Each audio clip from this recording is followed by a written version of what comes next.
नमो अर्हन्ताणं नमो सिद्धाणं नमो आयर्याणं नमो अध्यायाणं नमो लोये सव्यसाहुणम्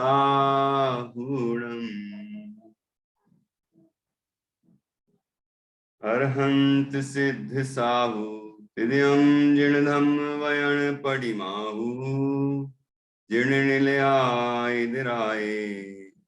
नव देवादिन्तु मे बोहि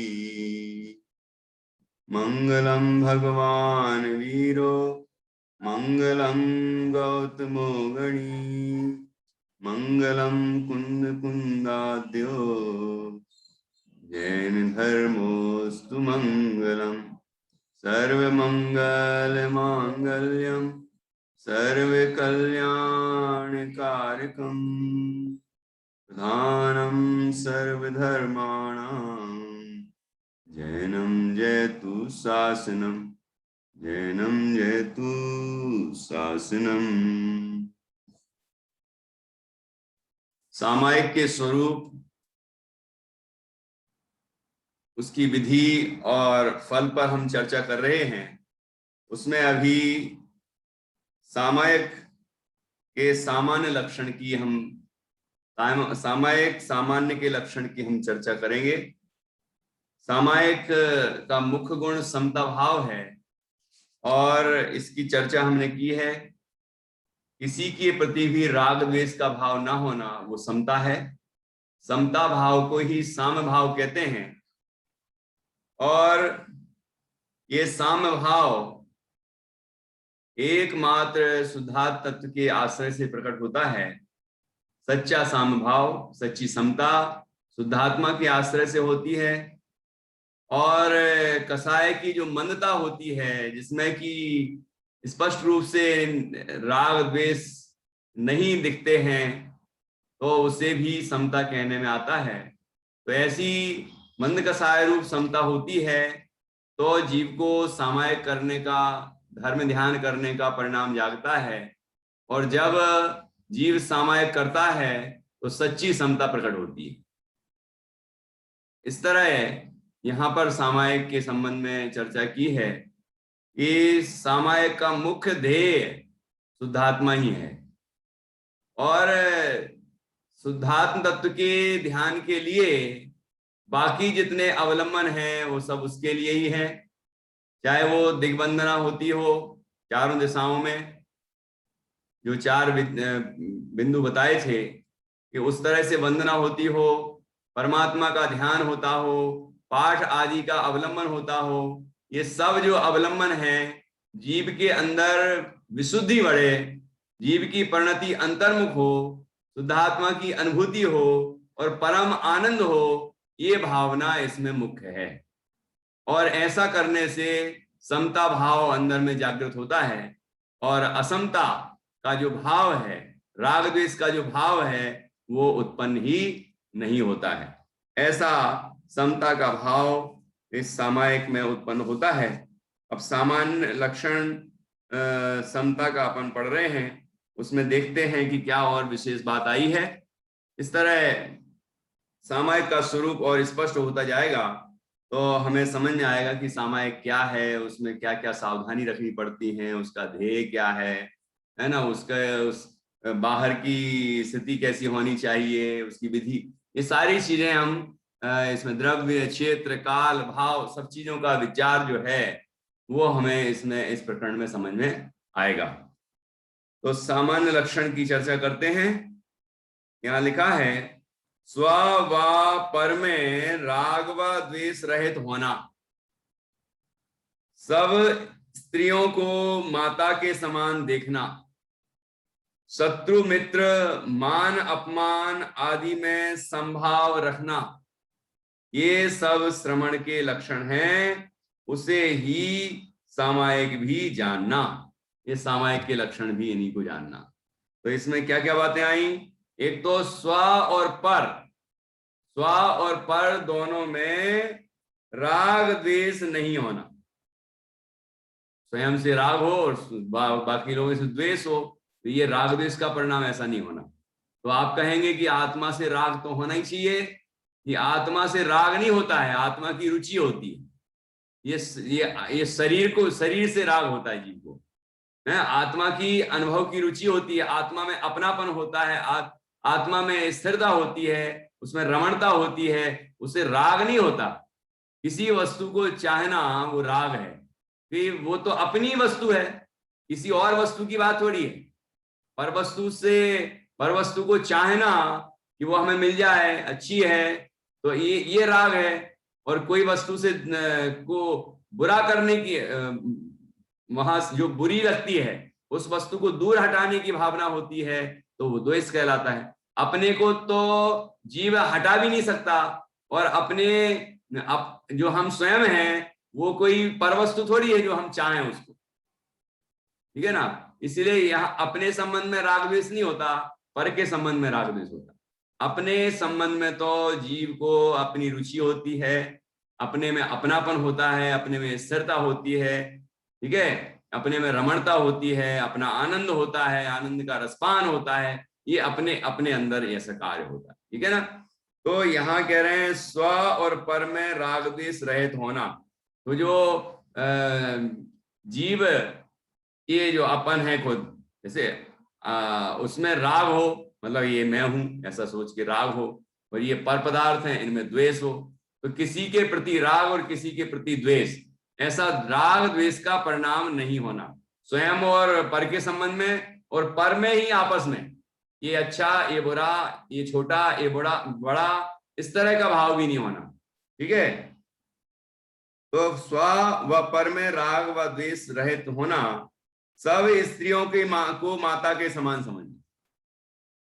अब आप कहेंगे कि हम अपनी पत्नी को भी क्या माता के समान समझेंगे, सब स्त्रियों लिखा है यहाँ। तो ये गृहस्थ के लिए वो जो अपेक्षा है, वो उस अपेक्षा को गौण किया है, ठीक है ना। जो अपनी पत्नी है, धर्म पत्नी है, वो तो अपनी पत्नी है ना, लेकिन इसके अलावा जितनी दुनिया की स्त्रियां हैं वो सब माता बहन के समान होनी चाहिए, ठीक है। और ये जो साधक है ये विशिष्ट भूमिका में पहुंच गया है। देखो व्रत प्रतिमा है, सामायिक प्रतिमा है, वहां तक तो गृहस्थ अवस्था में हो सकता है, लेकिन मुनि अवस्था में भी सामायिक होती है। तो यहाँ लिखा ना श्रमण, तो श्रमण मतलब मुनिराज, तो उनके तो किसी भी कोई, मतलब उनने घर बार सब छोड़ दिया है, तो जितनी भी विश्व की स्त्रियां हैं उनके प्रति माता बहन के समान दृष्टि होती है, ऐसी सम दृष्टि होती, समान दृष्टि। कोई ऐसी नहीं ये अच्छा है ये बुरा है, ये सुंदर है ये असुंदर है ना, ये अपनी है ये पराई है, उसमें तो व्यवहार ही नहीं, सब पर है। अब यदि स्त्री कोई हो और वो अर्जिका माता जी बनी हो या व्रती हो, तो उनके लिए जितने भी विश्व के पुरुष हैं सब कैसे दिखते हैं, सब पर पुरुष दिखते हैं, या पिता के समान भाई के समान दिखते हैं, ठीक है ना। इस तरह से किसी के प्रति राग और किसी के प्रति द्वेष ऐसा परिणाम नहीं होता है, तभी समता का भाव जागृत होता है, ठीक है। इसलिए यहां लिखा सब स्त्रियों में माता के समान देखना, सब स्त्रियों को माता के समान देखना। शत्रु मित्र मान अपमान आदि में संभाव रखना, शत्रु हो या मित्र हो उसमें संभाव, है ना। मान हो या अपमान हो, हमारा कोई सम्मान कर रहा हो या अपमान कर रहा हो, उसमें संभाव होना चाहिए, समता भाव होना चाहिए, ठीक है ना। राग द्वेष नहीं होना चाहिए। ये सब लक्षण किसके हैं, ये सब लक्षण श्रमण के हैं।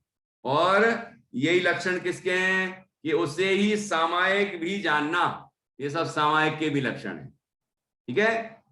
ये क्योंकि मुनिराज का जीवन ही समता में होता है, इसलिए, और वो तो सामायिक ही सामायिक करते रहते हैं, ठीक है ना। तो इसीलिए यहां लिखा कि ये सब श्रमण के लक्षण हैं और उसे ही सामायिक भी जानना, ठीक है। ये सामायिक के लक्षण है, इस तरह का भाव हमारे हृदय में होना चाहिए। जो द्रव्यों गुणों और पर्यायों के सादृश्य को तथा उनके एक जगह स्वतः सिद्ध रहने को जानता है, वह उत्तम सामायिक है। कि द्रव्य गुण और पर्याय, द्रव्य गुण और पर्याय की चर्चा हमने 80 नंबर की गाथा में इस प्रकरण के पहले की थी। तो जो हमारा स्वयं का द्रव्य है, हमारे गुण हैं और हमारी पर्याय हैं, उसमें भी एक रूपता कि चेतन द्रव्य है और चैतन्य गुण है और चेतना वह परिणति है। तो ये समान समरूपता हो गई ना इसमें। और वहां भी जब स्वानुभव करता है तो ये गुण है, ये पर्याय है, ये द्रव्य है, ऐसे भेद नहीं होते, अभेद अखंड एक चैतन्य का अनुभव होता है। ठीक है। और इसके उसमें और क्या अर्थ हो सकता है? जो द्रव्यों गुणों और पर्यायों के सादृश्य को, मतलब समानता को, तथा उनके एक जगह स्वतः सिद्ध रहने को, एक जगह है तो अपनी एक जगह रहता है, द्रव्य गुण पर्याय कोई अलग अलग जगह नहीं रहते, उनमें कोई प्रदेश भेद नहीं होता। ठीक है ना, वो एक ही वस्तु होते हैं, द्रव्य गुण पर्याय। ठीक है, एक द्रव्य जो है उसके गुण उसकी पर्याय सब एक क्षेत्र में होती हैं, एक वस्तु रूप में रहती हैं। ऐसा जो जानता है वह उत्तम सामायिक है। इस तरह का भाव जो अंदर में जागता है वह उत्तम सामायिक की दशा है।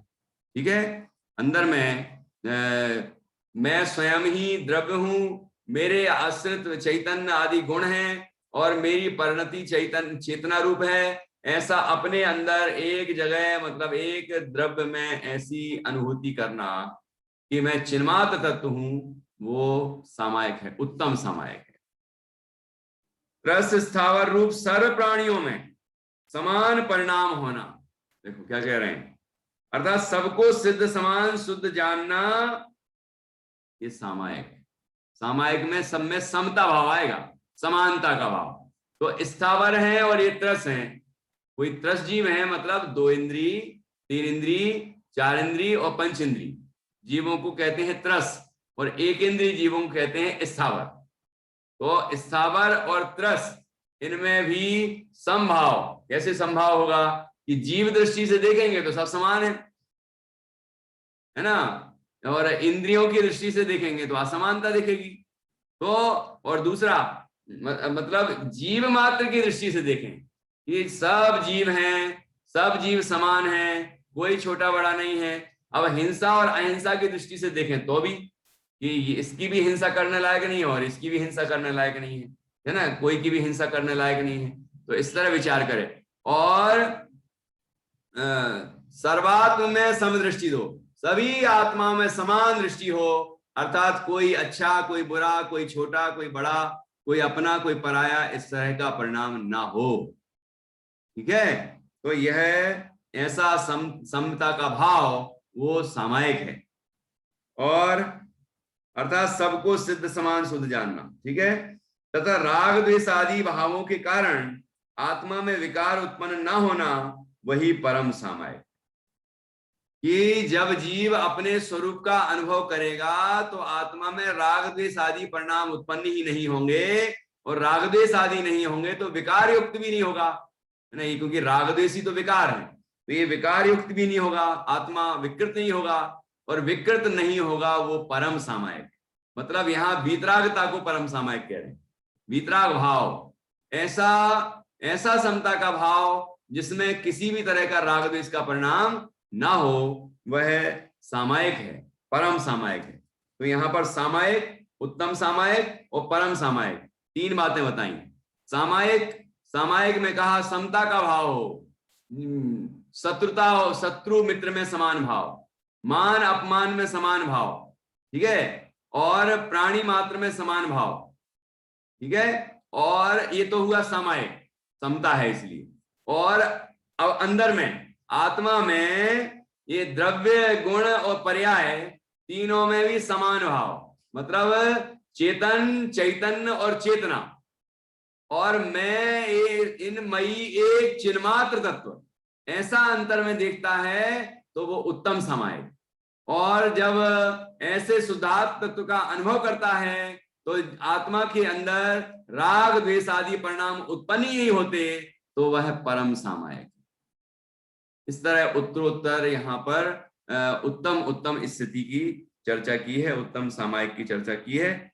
और आगे अन्य ग्रंथ में लिखा है शत्रु मित्र, मणि पाषाण और स्वर्ण मृत्तिका में राग द्वेष के अभाव को समता कहते हैं। शत्रु मित्र, मणि पाषाण, मणि और पत्थर दोनों में समान भाव।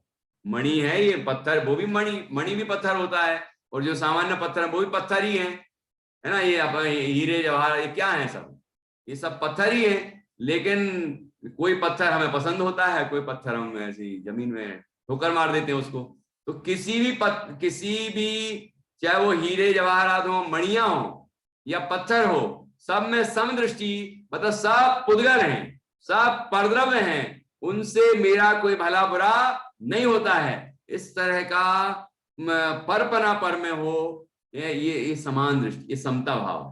देखो जैसे आपको मैंने बताया था ना उस दिन, मिट्टी पर मिट्टी क्यों डाल रहे हो, है ना, धूल पर धूल डाल रहे हो, ये घटना सुनाई थी कि नहीं। तो धूल पर धूल डाल रहे हो मतलब क्या, कि वो उसको भी हीरे जवाहरात और हार वगैरह है, सोना चांदी है, उसको भी वो मिट्टी के समान ही पुद्गल समझते हैं और परद्रव्य समझते हैं, इसलिए उनकी ऐसी दृष्टि होती है। ये समता का जो भाव है ये सामायिक, ठीक है। तो ऐसी समता की चर्चा की यहाँ पर। स्वर्ण मृत्तिका, ये भी आ गई, बात आ गई। शत्रु मित्र, मणि पाषाण और स्वर्ण मृत्तिका में राग द्वेष के अभाव को समता कहते हैं, और समता ही सामायिक है। और आगे क्या कहा कि जीवन व मरण में, संयोग व वियोग में, अप्रिय व प्रिय में, शत्रु व मित्र में, सुख व दुख में समभाव को सामायिक कहते हैं। जीवन मरण, अलाभ लाभ में, ठीक है, इस तरह के बातें आती है ना, सामायिक पाठ में आया है। ये इस तरह से समानता का भाव होना चाहिए। ये वन उपवन प्रासाद कुटी में नहीं खेद नहीं ममता हो, सुख दुख बैरी बंधु वर्ग में, कांच कनक में समता हो, वन उपवन प्रासाद कुटी में नहीं खेद नहीं ममता हो। अभी हमारी स्थिति क्या है, यदि मान लो हमें अपना जो घर है, जिसे हम घर मान रखा है, वो छोड़ना पड़ जाए और जंगल में रहना पड़ जाए, तो क्या स्थिति होगी, है? हम आओ घर छीन लो, हमें तो बाहर रहना पड़ रहा है, हमें तो हाँ बेघर कर दिया, ऐसा ऐसा उसके प्रति शत्रुता का भाव आएगा, कोर्ट कचहरी करेगा और चार लोगों से कहता फिरेगा, वो पता नहीं कितने साल लग जाए तो भी वो इस तरह का परिणाम करता ही रहेगा। ये क्या है, मतलब हम ऐसा भाव जगाएं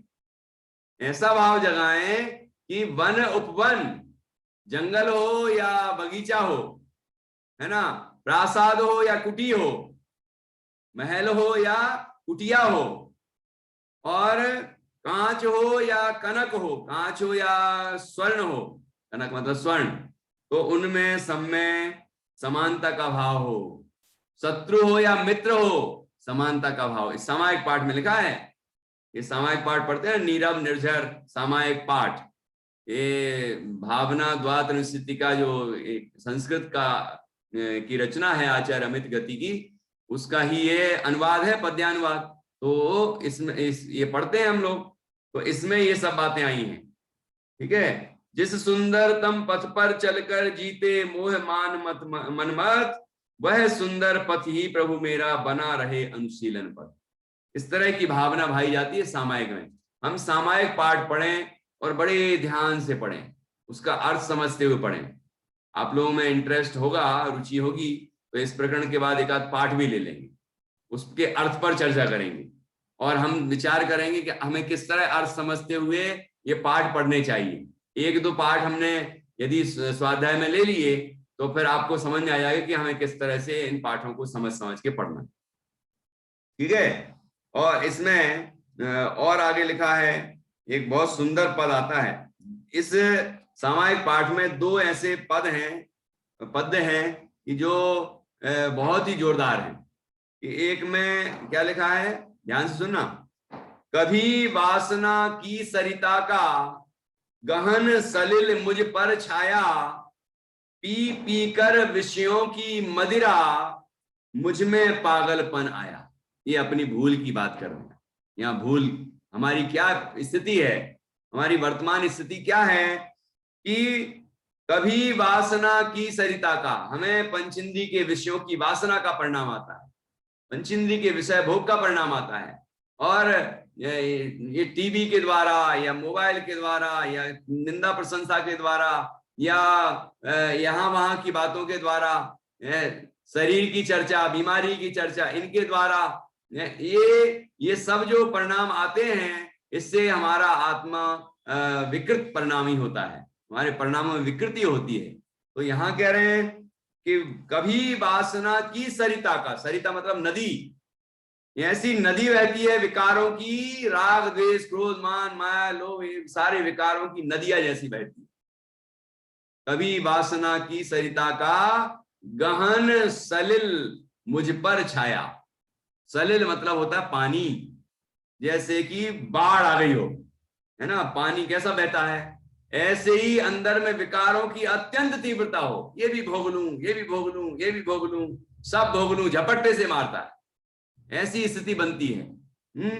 और पी पी कर विषयों की मदिरा, विषयों रूपी, पंचेंद्रिय के विषयों रूपी मदिरा को पीकर ये भी खाएगा वो भी खाएगा। जैसे आजकल वो बफेट्स चलता है ना, अभी साल भर में शायद भूल गए होंगे आप, कहीं किसी की शादी में बफर सिस्टम, वो सुमत प्रकाश जी बोलते हैं डफर सिस्टम है वो मूर्खों का सिस्टम है।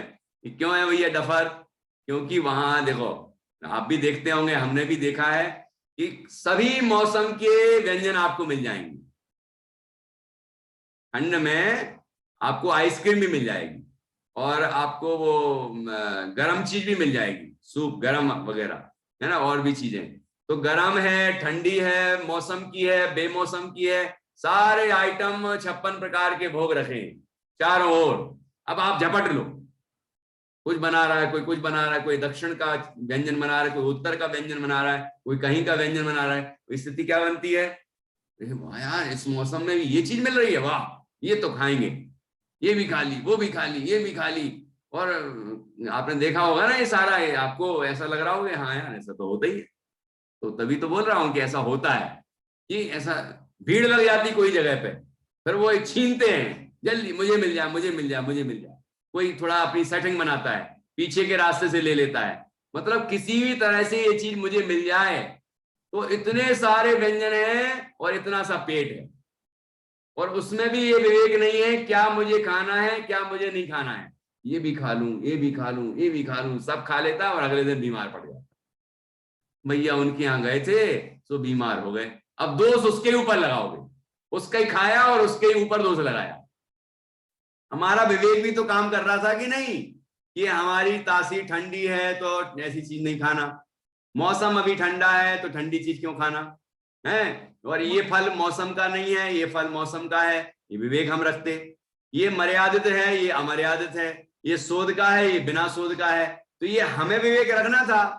खिलाने वाले ने तो सब व्यवस्थाएं कर रखी है, शोध की भी है, बिना शोध की भी है, सब व्यवस्थाएं, आपको तो खाओ आओ साहब पधारो, है ना, उसने तो आपके लिए सब व्यवस्थाएं कर दी। हालांकि मैं इस व्यवस्था को सही नहीं मानता, क्योंकि अब जो व्यक्ति खिलाने वाला है उसको भी इस बात का विवेक रखना चाहिए कि कौन सा व्यंजन हमारे जो अतिथि आएंगे उनके लिए स्वास्थ्यकर होगा। हमारे बुंदेलखंड में ये सब चीजें नहीं चलती, अब चलने लगी देखा देखी करके, वो सब ठीक है, लेकिन पूड़ी बनेगी, दाल बनी, दो सब्जियां बन गई, और वो एक दो मिठाई बन गई, है ना, वो बूंदी बन गई, सेव बन गए, बहुत बहुत फिक्स हैं बहुत सारी चीजें, मतलब ये चीजें बन गई।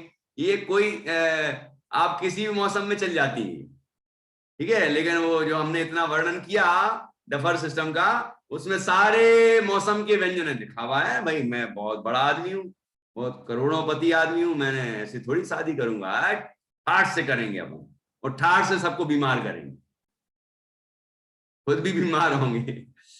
तो कभी वासना की सरिता का गहन सलिल मुझ पर छाया, पी पी कर विषयों की मदिरा मुझ में पागलपन आया। ये तो मैंने आपको केवल रसना इंद्री के विषय की बात बताई है ना, लेकिन ऐसी स्पर्श इंद्री, ऐसी घ्राण इंद्री, चक्षु इंद्री, कर्ण इंद्री, इनके भी विषय हैं। पंचेंद्रिय के विषयों के बारे में तो आपने सुना ही होगा ना, है? हाथी स्पर्श इंद्रिय के विषय में प्रसिद्ध है, हाथी, ठीक है। और रसना इंद्रिय के विषय में कौन प्रसिद्ध है? मछली। और घ्राण इंद्रिय के विषय में कौन प्रसिद्ध है? घ्राण, भंवरा, ठीक है। और चक्षु इंद्रिय के विषय में कौन प्रसिद्ध है? पतंगा। पतंगा होता है ना, पतंगा, ये पंखी जो ट्यूबलाइट पे आती है, दीपक पे भी आ जाती है, ठीक है ना। और कर्णेंद्रिय के विषय में कौन प्रसिद्ध है?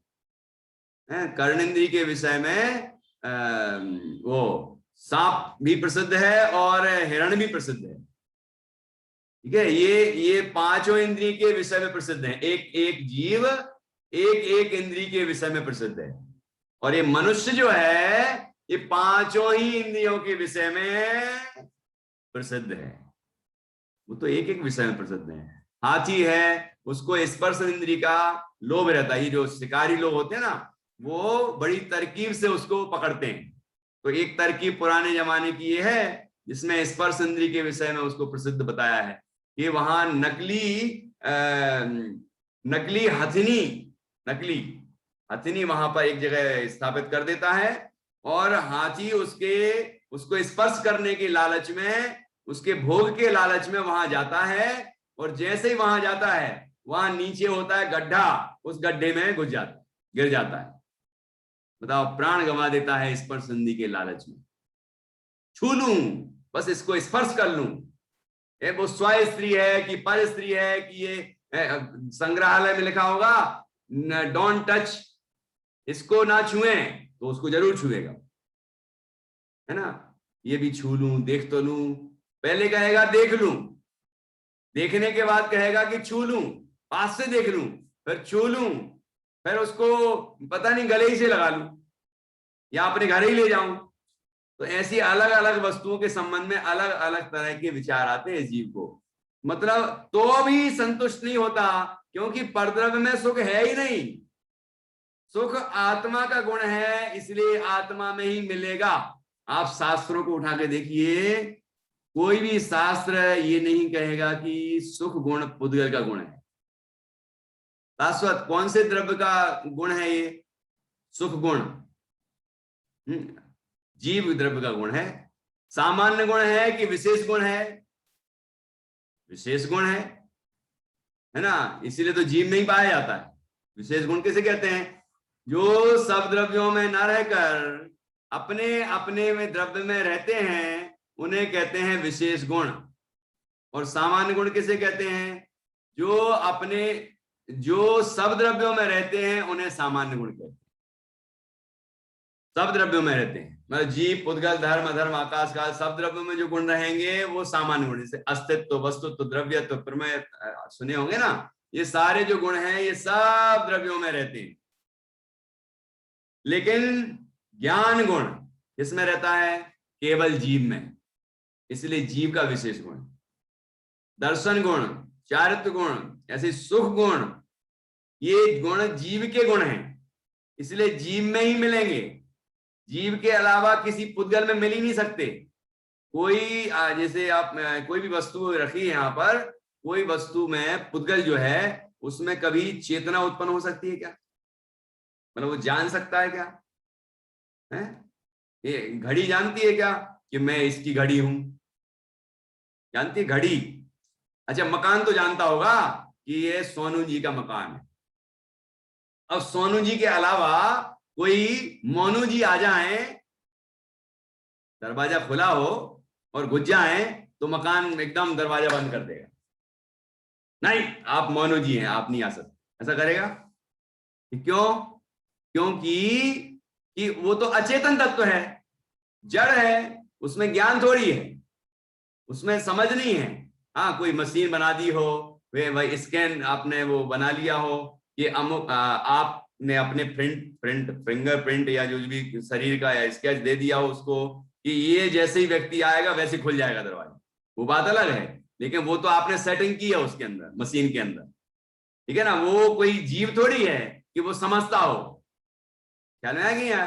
तो कोई भी वस्तु को आप यहां देखिए, ये सब की सब पुद्गल, इन पुद्गलों में कभी भी चेतना उत्पन्न नहीं हो सकती, ठीक है। और जो जीव तत्व है वो कभी भी अजीव हो ही नहीं सकता।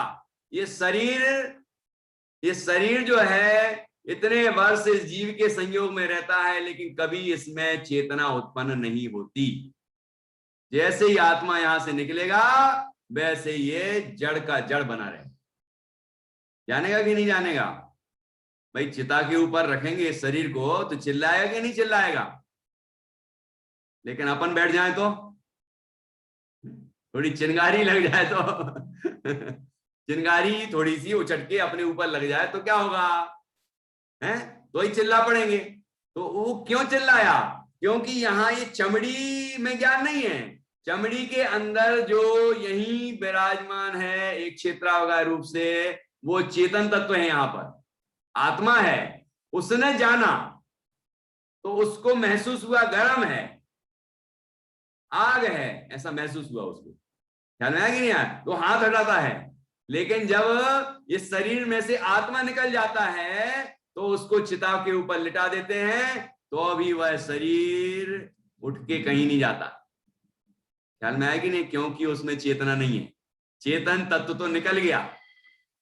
तो कोई भी जड़ तत्व चेतन नहीं हो सकता, कोई भी चेतन तत्व जड़ नहीं हो सकता। ये वस्तु की व्यवस्था है। तो फिर हम पुद्गलों में सुख क्यों खोज रहे हैं? जब सुख जीव का विशेष गुण है तो जीव में ही होगा, विशेष गुण है। पुद्गल में कभी मिल ही नहीं सकता। कितने ही हम वस्तुओं को इकट्ठी कर लें, कितने ही भोग सामग्री इकट्ठी कर लें, कभी नहीं मिल सकता। पंचेंद्रिय के विषय कोई भी इकट्ठे कर लें, कुछ नहीं मिल सकता, ठीक है ना। गांव में फ्रिज की जरूरत भी नहीं पड़ती है तो भी आजकल लोग फ्रिज लगाएंगे, है ना। और जिन जिन चीजों की जरूरत नहीं होती, शहरों की देख देख के वो चीजें वहां ले आएंगे। सामने सब्जी लगी है, जब ताजी हो रही है, ताजी तोड़ो और बना लो, बढ़िया, सब स्वस्थ रहो। लेकिन नहीं, वो फ्रिज में रखेंगे। शहर में देख के आए ना कैसे लोग स्टैंडर्ड से रहते हैं। मतलब मूर्खों से सीखेंगे, बुद्धिमानों से नहीं सीखेंगे। किससे सीखेंगे?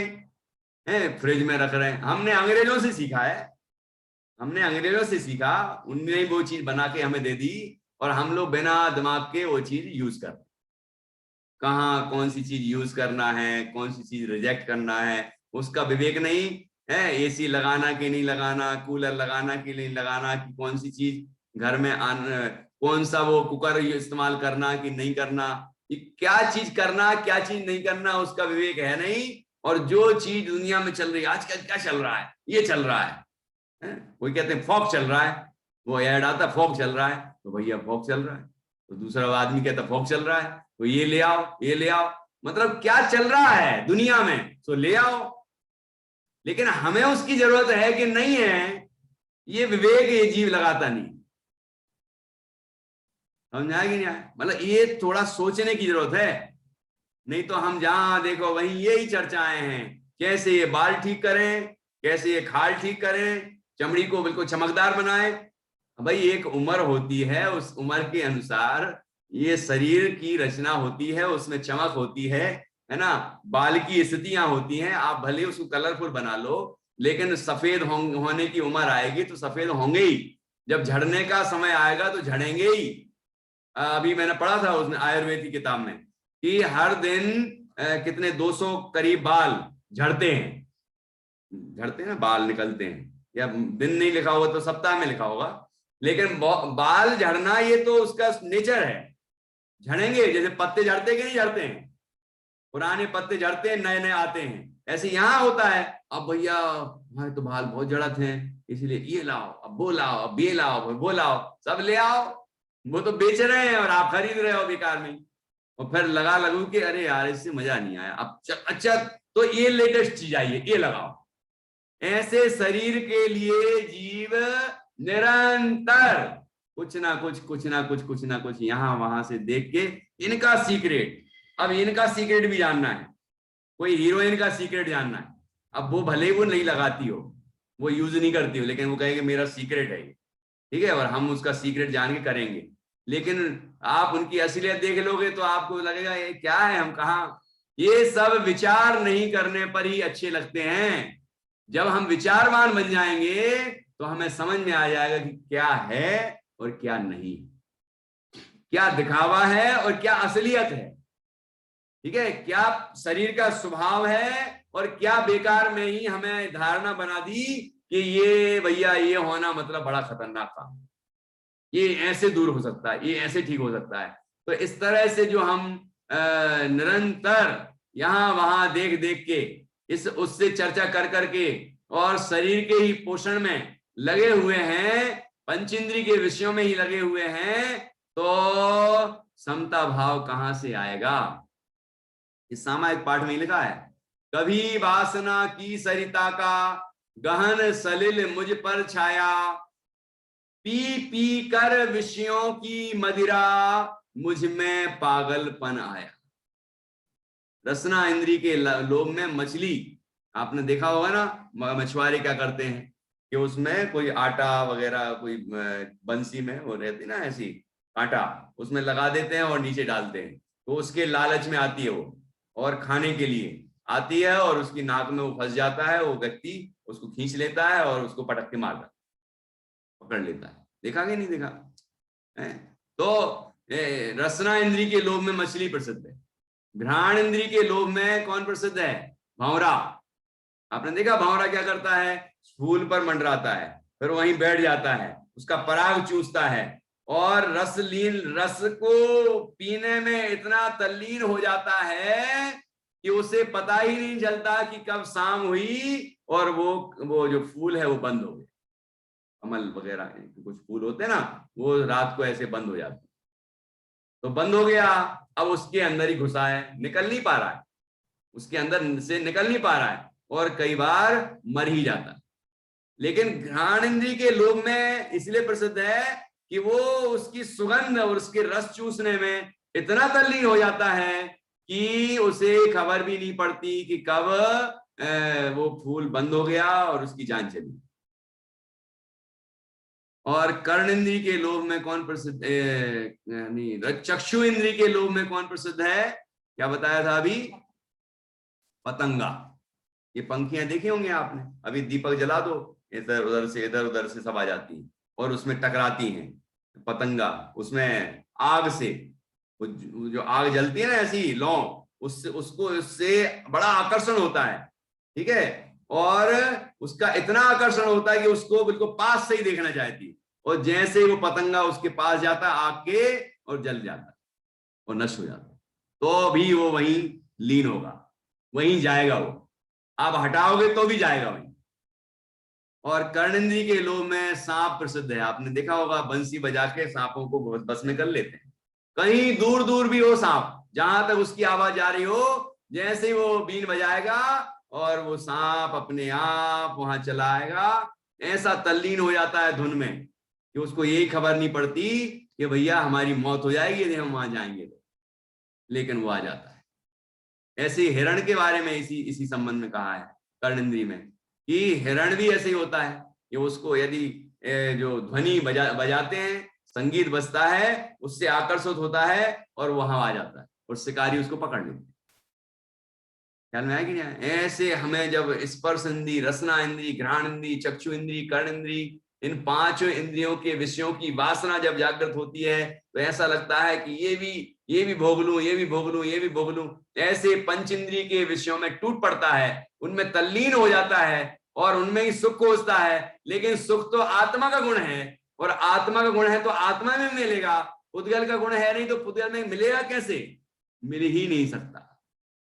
जो सुख सा का आभास होता है ना, वो क्यों होता है कि वो यही होता है, यही क्या होता है, जब जैसे आपको बहुत तेज भूख लग रही है और आप कह रहे हो कि जल्दी भोजन लाओ, जल्दी भोजन लाओ, और जैसे ही आपको थाली रख दी, अभी भोजन नहीं रखा, थाली रखी, तो आपको थोड़ा सा संतोष मिलने लगता, आने वाला है। फिर थाली रखने के बाद उसमें वो मिर्ची नमक जो भी रखते हैं ना, वो सब रखा, प्लेटें विलेटें रख दी, थोड़ा सब्जी रखना शुरू की, धीरे धीरे इसको लगता हाँ आ रहा है, ठीक है, रोटी रख दी, अब तो आ ही गया। लेकिन क्या क्या सुखी हो गए कि नहीं, अभी शांति थोड़ी तसल्ली सी हुई ना, यहाँ कसाय जो है वो थोड़ी मंद हुई, वो जो तीव्र इच्छा थी खाने की कि ये चीज मिल जाए, वो थोड़ी तीव्रता जरा कम हुई। और उसके बाद जब खाना शुरू किया, एक और खाया, तब तो सुखी हो गए कि नहीं हुए? भूख मिट गई कि नहीं? अभी भूख थोड़ी मिटी, नहीं तो दूसरा क्यों खाते? एक यहां खाता है और दूसरा लगाता है, पहला खा नहीं पाता, दूसरा ठूस लेता है ना, तब खा लूं जल्दी से। और पूरा जब पेट भर जाता है तब क्या, तब तो सुखी हो गए कि भूख तो मिट गई, लेकिन अब पचाने की आकुलता हो गई, पचाऊं। और फिर थोड़ा आलस आने लगा, अब थोड़ा आराम भी करना है, और भी तरह तरह की आकुलताएं इसको हो जाती है। तो ये भोजन के संबंध में अपन समझ सकते हैं कि जब तीव्र इच्छा थी भोजन करने की, तब इसके अंदर तीव्र आकुलता थी। जब भोजन मिला तो इसको लगा कि अब मिल गया, और खाने लगा, तब खाने लगा तो सोचता है कि चलो अब खा रहे हैं, ठीक है। और इस तरह पेट भर गया तो तसल्ली हो जाती है, तो संतोष मिलता है, मतलब कसाय थोड़ी मंद हो जाती है। जब तीव्र कसाय थी तो तीव्र दुख था, जब कसाय थोड़ी मंद हुई तो मंद दुख हुआ।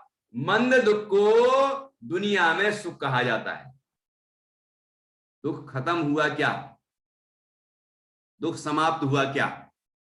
पहला तो ये कि दुख यही हुआ आत्मा में, और सुख भी मंद, दुख कम हुआ तो वो भी आत्मा में, और सुखी होगा जीव तो भी आत्मा में, उद्गल में तो नहीं हुआ। भोजन से सुखी हुआ कि नहीं हुआ? ये भोजन से तो नहीं हुआ। ये भोजन जो खाने का भाव चल रहा है और खाता जा रहा है, अपने में संतोष अनुभव कर रहा है, उससे ये सुखी अनुभव करता है। वस्तुतः किसी वस्तु से सुखी नहीं होता, नहीं तो किसी वस्तु से सुखी होता तो खाते जाओ, एक रसगुल्ला खाया, 2 खाए, 4 खाए, 5 खाए, 10 खाए, खाते जाओ खाते जाओ। अब तो सुख मिल रहा है कि नहीं मिल रहा है? अरे बस भाई बहुत हो गया, नहीं नहीं और खा लो, थोड़ा 10-20 और खा लो, 10-50 और खा लो, क्या है, आप तो खा ही लो, पसंद है आपको तो। कितने खाएंगे? कि नहीं अब तो तकलीफ और हो जाएगी, और खिलाओगे, नहीं भैया अब नहीं, अब नहीं, बस बस बहुत हो गया। ये क्यों? यदि किसी वस्तु से सुख होता है तो फिर और खाने से सुख बढ़ना चाहिए, घटना चाहिए? है? दुख बढ़ना चाहिए कि नहीं, सुख बढ़ना चाहिए कि दुख बढ़ना चाहिए? क्या होता है कि हम खाते जाते हैं खाते जाते हैं खाते जाते हैं, तब तक तो अच्छा लगता है, लेकिन खाने के बाद जब एक एक सीमा आती है कि मतलब बस, उसके बाद खा लें तो क्या होगा? कोई जबरदस्ती करता है तो भी कैसा लगता है फिर? इसका मतलब वस्तुओं को के संग्रह से, किसी चीज को खाने से यदि सुख मिलता है तो क्वांटिटी में बढ़ना चाहिए सुख। यहां तो ये होता है कि क्वांटिटी में सुख घटता है। मतलब अब एक पेट भरने के बाद यदि और खाएगा तो दुख ही बढ़ेगा, तकलीफ ही बढ़ेगी। इसका मतलब कि सुख वस्तुओं में नहीं है। जैसे आपने सुना होगा ना चलन भैया, वो कुत्ते का उदाहरण दिया टोडरमल जी ने। क्या उदाहरण दिया है? कि एक कुत्ता हड्डी चबाता है, ठीक है, सूखी हड्डी, मांस वाली हड्डी नहीं, सूखी हड्डी चबाता है, खून भी नहीं है उसमें, मांस भी नहीं है, लेकिन बड़ा स्वाद आता है, बड़ा स्वाद आता है। ये कहाँ का स्वाद आ रहा है भैया? है सोनू भैया, कहाँ से स्वाद आता है ये? आपने कभी सोचा कि ये स्वाद कैसे आता होगा उसमें? सूखी हड्डी है, उसमें न खून लगा है न मांस है उसमें, लेकिन वो चबाता है ना। बच्चों के वो किताबों में छपा रहता है ये इस कुत्ते को क्या पसंद है, इतनी चीजों में वो क्या चीज पकड़ेगा? ये हड्डी, हड्डी पसंद है उसको। अब सूखी हड्डी वो चबा रहा है तो उसको वो जो रस आ रहा है वो कहां से आ रहा है? हड्डी में से आ रहा है। हड्डी में खून है क्या जो जो उसकी जिह्वा में जाके और उसको बड़ा आनंद आ रहा है? ये होता क्या है कि हड्डी को जब चबाता है तो क्या होता है, उसके जो जबड़े हैं, जबड़े वो छिल जाते हैं और वहां से खून निकलता है, और उसका खुद का खून उसके जीभ जीभ में वो स्वाद लेता है और अंदर भी जाता है, उसको लगता है कि हड्डी बड़ी स्वादिष्ट है। बोलो, हड्डी स्वादिष्ट है कि उसका खून? मतलब खून खून ही निकल रहा है उसका, स्वाद किसका आ रहा है उसको? ये उदाहरण है, ध्यान रखना। उसको स्वाद आ रहा है खून का, लेकिन समझ रहा है कि हड्डी का स्वाद है।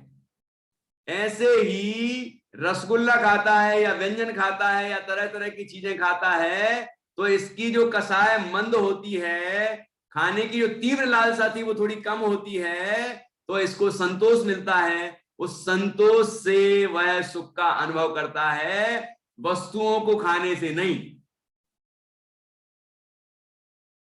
नहीं तो किसी दिन मुनिराज को आहार ना मिले अथवा अंतराय हो जाए तो उनको तो दुखी हो जाना चाहिए फिर, है? वो वैसे ही प्रसन्न रहते हैं। अंतराय हो गया, आहार नहीं मिला, विधि नहीं बनी, कोई बात नहीं, फिर जाते हैं अपनी जगह पे और फिर ध्यान लगाते हैं और आनंद लेते हैं। उनकी असली खुराक क्या है? आत्मार्थी की असली खुराक क्या है? आत्मा का आनंद, आनंद का रसपान करते हो। और ध्यान क्या है? ध्यान ही साधु का स्नान है, ये लिखा है शास्त्र में।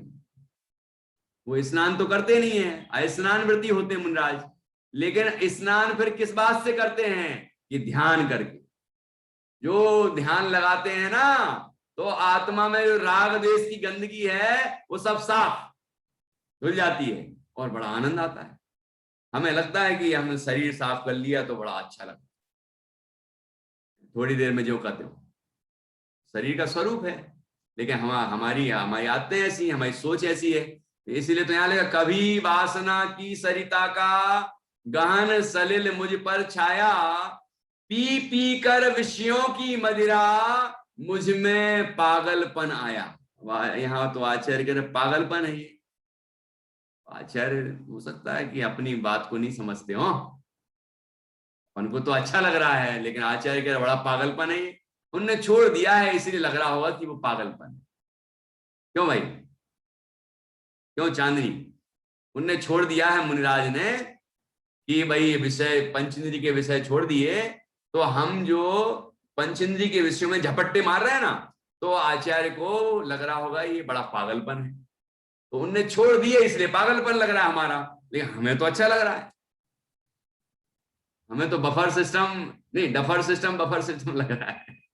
ये भी खा लो, वही भी खा लो, वाह यार मजा आ गया, आज तो कमाल हो गया, सारे मौसम के व्यंजन मिल गए आज तो, ऐसे टूट पड़ता है, ये भी खा लो, वो भी खा लो, ये भी झपट लो, वो भी झपट लो, इसका भी स्वाद ले लो, उसका भी स्वाद ले लो।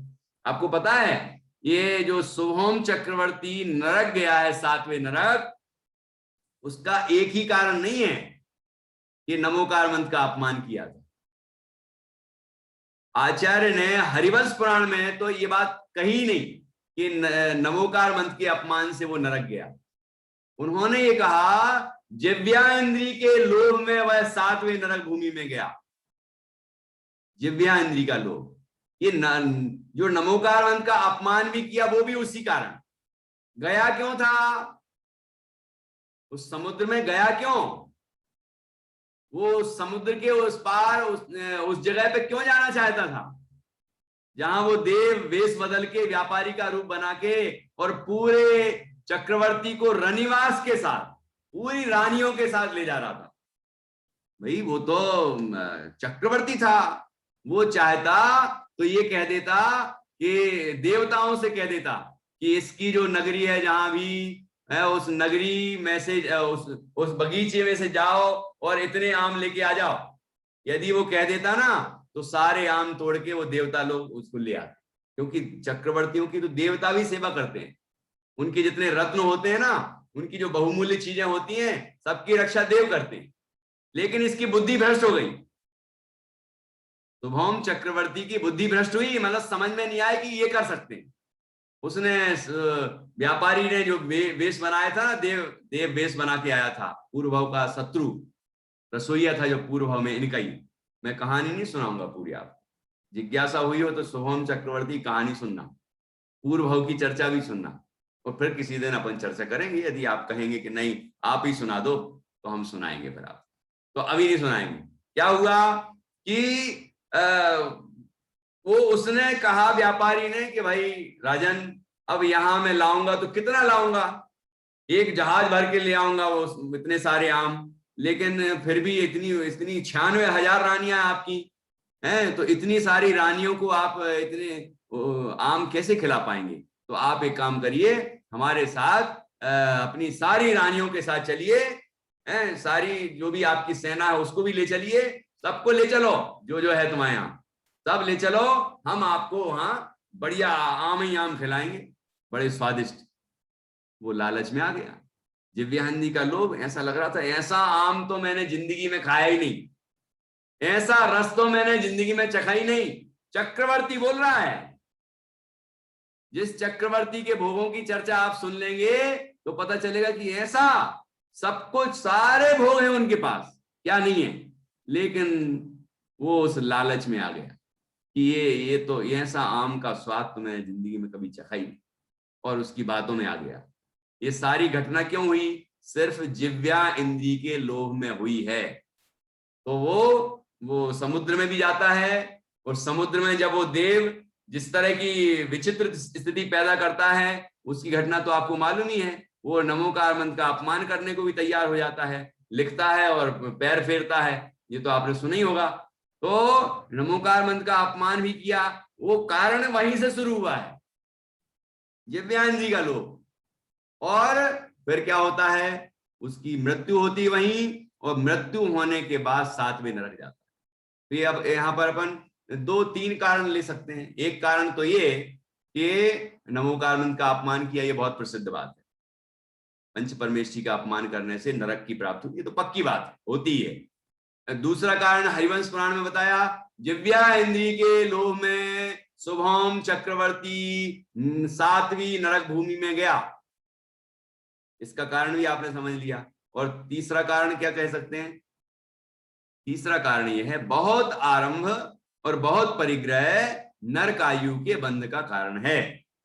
जो भी चक्रवर्ती हो, नारायण हो, प्रतिनारायण हो, वो जो राज्य अवस्था में मरते हैं, मृत्यु को प्राप्त होते हैं, नियम से वो नरक में ही जाते हैं। यदि उनने अपने वैभव का त्याग नहीं किया, निर्ग्रंथ मुनिराज नहीं बने, तो नरक में जाना उनका पक्का है, क्योंकि बहुत आरंभ और बहुत परिग्रह होता है उनके पास, ठीक है ना। तो इस तरह से हम यहाँ देखते हैं कि हमारे हृदय में जो इस तरह की पंचेंद्रिय के विषयों की वासना जागृत होती है, ये हमारे दुखों का कारण है। अब यहाँ इसी सामायिक पाठ के अंत में जो लिखा, मैं बस पढ़ता हूं आपको, उसके बाद आज का समय हो गया है तो इतना पढ़ूंगा। अब इसके अपोजिट क्या करना है, ये तो बात बताई कि हमारी वर्तमान स्थिति है उसके बारे में, लेकिन उसको दूर करने का क्या उपाय है। ये पद मुझे बड़े पसंद है दोनों, इस सामायिक पाठ में। वहां भी एक शब्द का 2 बार आया है, जैसे यहाँ आया ना पी पी कर, वहां भी एक शब्द डबल आएगा, सुनाता हूं आपको। हाँ, क्या लिखा है, जो संसार पतन के कारण उन विकल्प जालों को छोड़। अब वो जो पंचेंद्रिय के विषय और ये सारे विकल्प जाल है ना, उनको छोड़ने की प्रेरणा दी, ठीक है। जो संसार पतन के कारण उन विकल्प जालों को छोड़, निर्विकल्प निर्बंध आत्मा, निर्विकल्प निर्बंध आत्मा, फिर लीन उसी में हो, फिर लीन उसी में हो। ये जो फिर शब्द है ना यहाँ पर, ये बड़ा मार्मिक शब्द, फिर लीन उसी में हो, फिर लीन हो, पूर्ण लीन हो जाओ, तभी मोक्ष होगा। जब फिर लीन होंगे तो वो पी कर वाला खत्म हो जाएगा, क्योंकि विषयों की मदिरा उतर जाएगी, पंचेंद्रिय के विषयों से विरक्ति हो जाएगी, ठीक है ना। तो ये फिर लीन उसी में हो, ये बड़े सुंदर पद हैं ये दोनों, ठीक है ना। इसका हमें बार बार अभ्यास करना चाहिए, फिर किसी दिन हम और विस्तार से इस पर और चर्चा करेंगे। तो हम सभी सामायिक पाठ को या अन्य जो पाठ करते हैं वो पाठ जरूर करें, उनका अर्थ समझते हुए करें, और अर्थ समझते हुए जब हम करेंगे तो निश्चित रूप से हृदय में समता का भाव जागृत होगा, परिणामों में निर्मलता आएगी। हम इस तरह इन जिनवाणी के रहस्यों को समझें, बहुत सरल हैं, कठिन कुछ भी नहीं है, बस हम नहीं पढ़ते हैं इसीलिए कठिन लगता है। जो मैथ्स पढ़ लेता है, साइंस पढ़ लेता है और पता नहीं क्या क्या पढ़ लेता है, जिनसे कोई मतलब नहीं है जीवन भर में, उन चीजों को भी पढ़ लेता है, याद कर लेता है, परीक्षा दे लेता है, फर्स्ट क्लास आ जाता है, वो व्यक्ति यदि जिनवाणी को पढ़ेगा उसको ये बात समझ में नहीं आएगी, जो कि हमारी भाषा में, सरल भाषा में है, जो हमारे हित की बात है, जिसका जीवन में प्रयोग है, जिसका तब तक प्रयोग है जब तक मोक्ष ना हो जाए, ठीक है ना, और मोक्ष अवस्था में तो प्रयोग ही है पूरा। तो वो बात, अपनी बात समझ में ना आए, ऐसा संभव ही नहीं। इसलिए हमें जिनवाणी का स्वाध्याय करना चाहिए। आद्योपांत छोटा ग्रंथ भी ने 6 डाला भी दिया, शुरू से आखिरी तक स्वाध्याय है। तब कवि का या लेखक का या आचार्य का जो मर्म है, वो कहना चाहते हो शास्त्र के माध्यम से, वो पूरा हमें समझ में आता है। पूरा स्वाध्याय करना चाहिए। इस तरह हमने थोड़ी सी चर्चा की, और भी सामायिक के संबंध में इसमें कुछ बिंदु हैं, उन पर भी अपन चर्चा करेंगे। सामायिक के लक्षण समता, राग द्वेष का त्याग, आत्मस्थिरता, सावध से निवृत्ति, है ना, संयम, तप आदि के साथ एकता, ये सब पॉइंट यहाँ लिखे हैं, उन पर भी थोड़ी सी कल चर्चा करेंगे। और फिर अपन और आगे बढ़ेंगे, उसकी विधि पर चर्चा करेंगे, है ना, कैसी विधि है सामायिक की, और जिससे कि हम उस विधि पूर्वक सामायिक करें, ऐसी चर्चा भी हम इसमें करेंगे।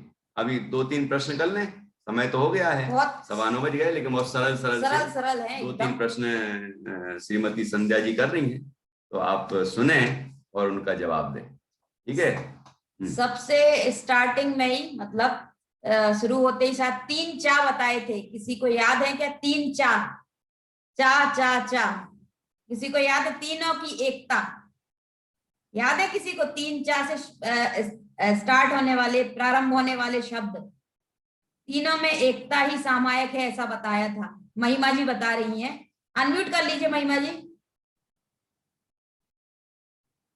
हाँ, 1 मिनट नहीं हो रहा क्या? 1 मिनट करते। हाँ हाँ जी, करिए। हाँ जी। चेतन, चैतन्य और ना। हाँ, बहुत बढ़िया पकड़ा। एक बार ही बताए थे ये 3 शब्द, चेतन, चैतन्य और चेतना, इन तीनों की एकता होती है तो सामायिक होती है ना। अब दूसरा, 5 इंद्रियों के विषयों में जो प्रसिद्ध जो बताए हैं वो कौन से हैं? हाँ, रश्मि बताएगी शायद। रश्मि बताओगी क्या? 5? हाँ बताइए रश्मि। हाथी स्पर्शन इंद्री में, हाँ, मछली रसना इंद्री में, हाँ, घ्राण इंद्री में भौरा, हाँ, चक्षु इंद्री में पतंगा, हाँ, और कर्ण इंद्री में सर्प और हिरण। बहुत बढ़िया, बहुत बढ़िया, बहुत अच्छा पकड़ा। और 5 इंद्रियों में? और 5 इंद्रियों में किसको बताया था? मनुष्य को। बहुत बढ़िया, मतलब हमें ही। चलो, एक अब आप लोग देख लो। फिर भी विशेष गुण और सामान्य गुण की परिभाषा बताई थी, आप अपने शब्दों में भी बता सकते हो। सामान्य गुण और विशेष गुण कौन बता सकते हैं? शाश्वत जैन के अलावा कोई और? शाश्वत को तो पता ही होगा। अंजलि जी बता रही हैं क्या? सामान्य गुण किसे कहते हैं, विशेष गुण किसे कहते हैं? अपने शब्दों में भी बता सकते हैं। चांदी नहीं, सामान्य गुण और विशेष गुण। यहाँ केवली के यहाँ से बताएं, कोई केवली जैन? मीनल भाभी सुन रही है क्या मेरी आवाज? चलो चलो शाश्वती बता देते हैं, बता दीजिए शाश्वत। जो गुण सभी द्रव्य में पाए जाए वे सामान्य गुण हैं, और जो गुण सभी द्रव्यों में ना पाकर अलग अलग पाए जाए, स्वयं में पाए जाए, वे विशेष गुण हैं। अच्छा, दोनों को उदाहरण से तो बताओ, सामान्य में क्या लेंगे और विशेष में क्या लेंगे? तो कि चेतना शक्ति है, वो केवल जीव में पाई जाती, जानने देखने की शक्ति केवल जीव में पाई जाती है। तो विशेष गुण, ये विशेष गुण हो गया। और जैसे अस्तित्व, वस्तित्व, द्रव्यत्व, प्रमुख, प्रदेशत्व, ये जो गुण वो सभी गुणों में, सभी उदाहरण बता। सामान्य गुण में आपने बता दिए हैं कि अस्तित्व, वस्तित्व, लेकिन उदाहरण बताओ ना कोई, सामान्य उदाहरण में सबको समझ में आ जाए। उद्गल द्रव्य है, उद्गल द्रव्य में अस्तित्व की शक्ति है, तो वो हमेशा ही रहेगी, ऐसा नहीं है कि कभी नाश हो जाए वो। मतलब कभी नाश हो नहीं सकती, बस उसकी पर्याय भले ही चेंज हो जाएगी, पर उद्गल द्रव्य हमेशा। अच्छा, ठीक है, चल बढ़िया, बहुत अच्छा, सभी ने बहुत अच्छा सुना और बहुत अच्छा पकड़ा। इसी प्रकार आप लोग आगे भी सुनते रहे। चर्चा क्यों आई? सामान्य गुण और विशेष गुण की चर्चा किस प्रयोजन से आई थी? प्रयोजन बताना है। ये अपन ने सामान्य गुण विशेष गुण थोड़ी समझाना था मुझे। प्रयोजन क्या था, क्या समझाना चाह रहे थे? कौन सा गुण जीव का गुण है, अन्य द्रव्यों का नहीं है? हाँ बताएं। ज्ञान गुण बता रहे शायद। हाँ सोनू ये बताओ। जीव के अपने अंतरात्मा के बारे में समझाया था, इस वजह से ये चीज बताई थी क्या? कौन सा गुण जीव का है जो कि जीव ज्ञान का गुण। विशेष गुण है, मतलब वो अन्य में नहीं पाया जाए किसी और में? महिमा जी बताइए। ज्ञान का गुण क्या लाएगा? ज्ञान गुण, और ज्ञान गुण के अलावा चाहिए कुछ एक और जिसके लिए सारी दुनिया। हाँ सुख सुख गुण। सुख गुण, हाँ सुख गुण जीव का विशेष गुण है। वो सामान्य गुण नहीं है कि सब द्रव्य में पाया जाए, जीव में ही पाया जाएगा और वो अपने अंदर ही पाया जाएगा। इसलिए सुख अपने अंदर खोजें, पर में नहीं खोजें, क्योंकि पर में तो मिलेगा ही नहीं। ये लॉजिक है। मतलब हमने सामान्य गुण विशेष गुण तो याद कर लिए, लेकिन उससे हमें ये समझना है कि सुख गुण जब जीव का ही गुण है तो जीव में ही मिलेगा ना, पुद्गल में कैसे मिलेगा? इससे वैराग की उत्पत्ति होगी, अध्यात्म से वैराग की उत्पत्ति होगी, वो सच्चा वैराग होगा। इस तरह हमने थोड़ी सी चर्चा की। सभी लोग अच्छे से सुन रहे हैं, बहुत खुशी है। अब हम कल